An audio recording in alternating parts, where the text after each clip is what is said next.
why am I going to put up a fake fight? I'm not going to do that. I'm all in for a real fight. I don't speak for President Trump. I let him go on the record for himself. But I think that the speaker needs to be honest with President Trump about what he will and won't do on September 30th. And that's crucial. And I don't think that's been the case.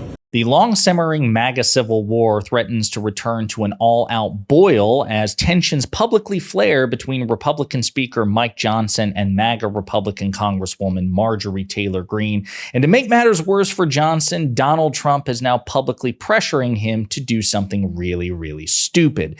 But before we unpack all that, if you end up liking this video and you want to support the channel, please be sure to hit the like, subscribe, and alert bells before you go.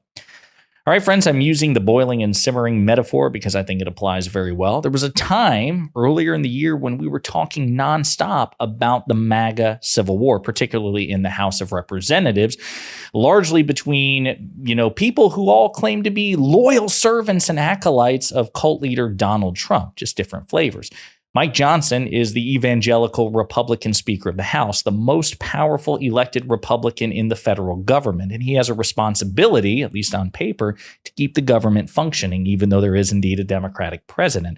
With great power comes great responsibility. Marjorie Taylor Greene is a MAGA Republican Congresswoman who also, at least nominally, shares that responsibility, but she doesn't particularly care about it. And then you have Donald Trump, again, their mutual master, who doesn't have any government responsibility. He's a private citizen trying to become president again, and he usually intervenes in the most inconvenient way for the Republican Party, actively taking a bad situation and making it worse. So we talked about it for months, and then over the past several months, other things have taken a priority. The feud between Johnson and Greene was put on the back burner. It's simmering. Well, now it's potentially boiling over again because we are once again on the verge of a government shutdown.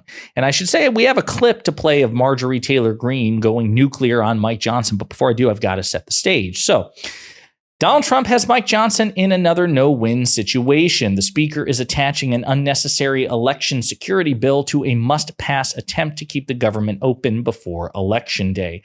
Congress finally returns from summer break next week for a little while at least. Lawmakers will only be in Washington for about 3 weeks before they leave again for the campaign trail. The first and arguably only task on their to-do list before the end of the month is to keep the federal government open.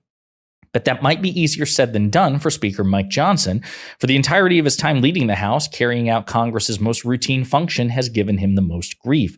Johnson now finds himself under pressure from his right flank and Donald Trump to go on yet another quixotic snipe hunt and risk a government shutdown weeks before a presidential election. So with that in mind, and we'll dive deeper into it, this is Marjorie Taylor Greene yet again publicly ranting at her party's immediate elected leader, Johnson, all, at least in theory, of their mutual master, all in his favor, Donald Trump. Here's my issue.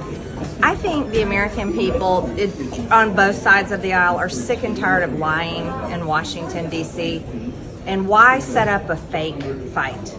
Like, we passed the SAVE Act, I think it was on July 10th. We passed it. The House has passed it. For everyone to stand in there and say that we have to vote for this, but in order to vote for it, you have to vote for a continuing resolution that continues the Biden administration's budget, that pays for the Green New Deal, that pays for all these horrific things that people are sick of. It is absurd. It's absurd. And it's going to frustrate people because the base, Republican base, will know that they're being lied to. And they're tired of being lied to.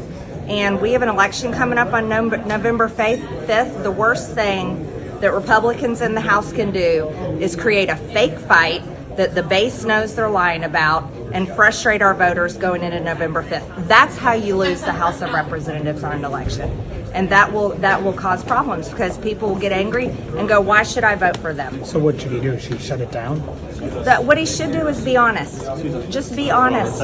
If he's already aligned himself with the Democrats back in May, did a 2-part omnibus, just be honest and do what he's going to do, but don't have conservatives like me that actually care about reducing our spending, that actually care about making changes, that actually care about doing the right thing for the American people. Don't make people like me go out and pretend like we're fighting for something, because I'm not going to have any part of it. So you're a no? I'm going to continue looking at it, but very likely, based on what I heard in there, why am I going to put up a fake fight? I'm not going to do that. I'm all in for a real fight. And Trump isn't backing this? There's some indication that perhaps Trump and Johnson are working together.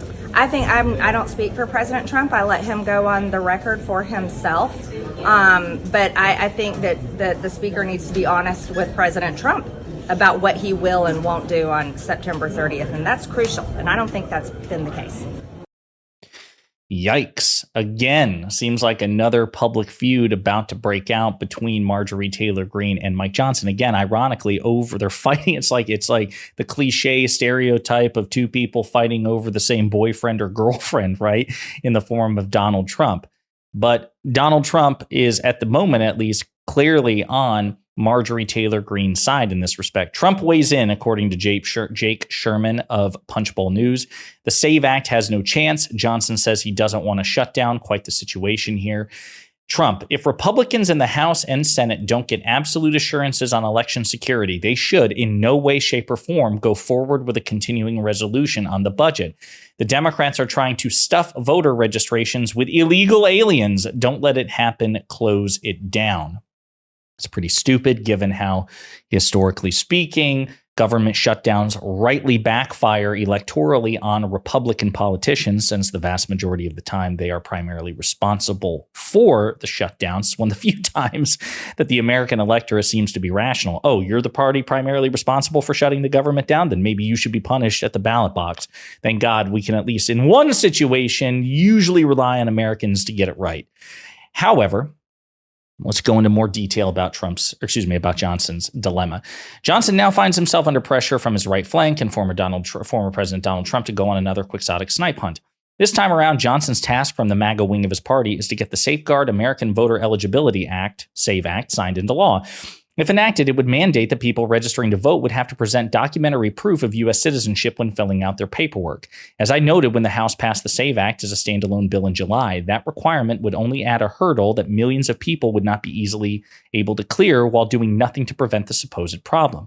Because while Republicans have tried to frame the bill as an absolutely necessary safeguard to prevent non-citizens from voting in federal elections, that's absolutely not the case. Despite what Johnson has claimed, Democrats are not opposing the SAVE Act because they, quote, want undocumented immigrants to vote in our elections, end quote. Nor is there a mass voter fraud network, as Trump and his allies have insinuated. It is already illegal for non-citizens to vote in federal elections. It is likewise illegal to lie on the forms that such states such as New York use, requiring people register to vote to affirm their U.S. citizenship. We're talking about this now because Congress has only funded the federal government's operations for the current fiscal year, which ends on September 30th. Okay, so again, this is a problem, and a solution in search of a problem. The fact of the matter is that right-wing interests, including the Heritage Foundation, have attempted for years to find concrete evidence of outcome determinative voter fraud. And they have failed again and again and again. And they're already, as that MSNBC op-ed discusses, laws forbidding non-citizens, documented immigrants, and undocumented immigrants alike. If you're a non-citizen, it doesn't matter. You can't vote in a federal election. And the few that have slipped through the cracks over the years have not been outcome determinative. And so Democrats just don't want to feed into this conspiracy theory and narrative that undocumented immigrants and non-citizens are voting in federal elections. Thus, they oppose the inclusion of the SAVE Act because all it will do is give oxygen to a conspiracy theory that has no basis in reality. Jake Sherman goes on to say, Johnson told us that he doesn't think it behooves the country to shut down the federal government ahead of the election. Quote, I don't think anybody desires that, and we have an obligation to try to prevent that from happening. So that's what I'm working on. It's not good. As Jake Sherman also points out, he's getting a lot of people who are opposing this government funding. Sounds like Massey, who has said Johnson is a disaster as speaker, is a no. Rosendale has also signaled this. 5 Dems voted yes last time on SAVE. So the math is tight, but Republicans have some room to maneuver. Question here is multifaceted. Who wants to vote for a bill that has no chance of going anywhere? Where will Dems be? And how big is the no continuing resolution caucus? Because, of course, even if this makes it through the House of Representatives, it then has to be taken up and approved by the United States Senate, which is Democratic controlled, and then it has to be signed into law by a Democratic president. So it's very possible that this thing doesn't make it out of the House. It will probably die in the Senate, and then if not, President Biden would likely kill it as well. Jay Sherman concludes, Speaker Johnson is getting his first taste of what a Trump presidency is like. This morning, he told me he didn't want a shutdown. It benefits no one, and he's working to avoid one. Now Trump has called for a shutdown if Republicans don't get the SAVE Act. This is what 2017, 2021 was like, okay? And that was with Trump as the president. So listen, this is yet another situation of Republicans creating a mess. I'll remind you that in 2023, after Republicans secured the majority of the House of Representatives, then Speaker Kevin McCarthy, Mike Johnson's predecessor, made a deal with President Biden about the debt ceiling, and part of it was about future government funding. They made a deal. Republicans reneged on the deal. Part of that deal was to get certain concessions from Democrats, and in return, there would be not a continuing resolution, but a fully approved government budget. Republicans repeatedly reneged on the deal, including Kevin McCarthy, I might add, and then he lost his job as a consequence of it. They reneged on the deal. They continued to screw up the funding and the appropriations. They kept kicking the can down the road, thanks in large part to Democrats being willing to save them to keep the government funded. So it's been one continuing resolution after another, which is basically a tacit concession by the Republicans because they're not getting the reduced funding that they demanded. But that, again, is because they violated the deal they made with President Biden.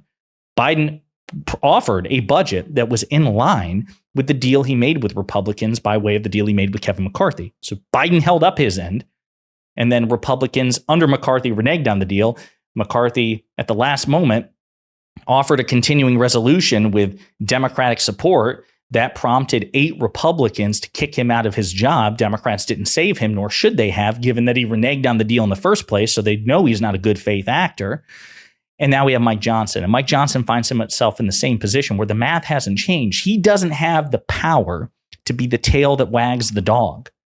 But that's what Trump and Marjorie Taylor Greene want him to do. They want him, even though he narrowly, barely controls one chamber of one branch, to try to dictate terms to not only House Democrats, but also the Senate Republicans, Senate Democrats, and a Democratic president. He just doesn't have that kind of pull. And Marjorie Taylor Greene and Donald Trump don't get it. But it's entirely possible that Trump's desperation and his, he and Greene's being totally susceptible to conspiracy theories will drive Johnson to shut down the federal government, which will almost certainly hurt them in the upcoming election. So this is just a total disaster. Once again, MAGA Republicans have no interest and no talent for responsible governance. And this is yet another reason, folks, why if you are an eligible voter, you should ruthlessly punish the Republican Party at the ballot box this November and kick them out of power in every branch. And in the meantime, you let me know what you think in the comments.